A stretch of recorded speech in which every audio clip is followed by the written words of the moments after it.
kugaruka ku bintu nk'ivyo bisigura yuko imbuto y'ukubiba urwango rufatiye ku bwoko ikiri mu mitima y'indongozi zose za CNDD-FDD.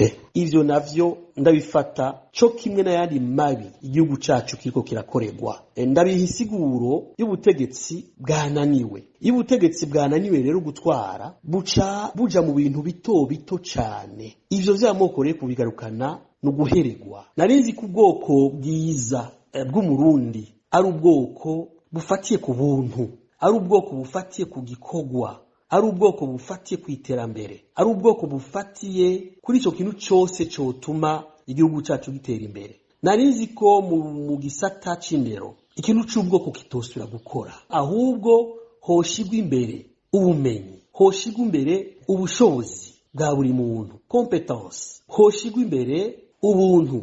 Nico ico gisata gikeneye. Ico gisata ntigikeneye ubwoko.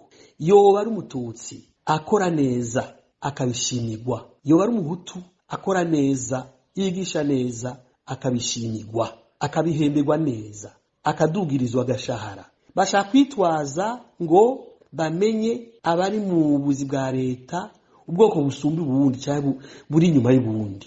Ivyo bintu rero ni ibintu vy'ukuzura kaboze, n'umwaku, n'umuvumo, n'umucafu. Muri IPD turabiteye ivyatsi gushika ku gatsi ka nyuma. Abo bari ku butegetsi rero baguma basubiza inyuma igihugu cacu, baguma bati igihugu cacu mwihumbi. Nagira icyo abarundi babitegako.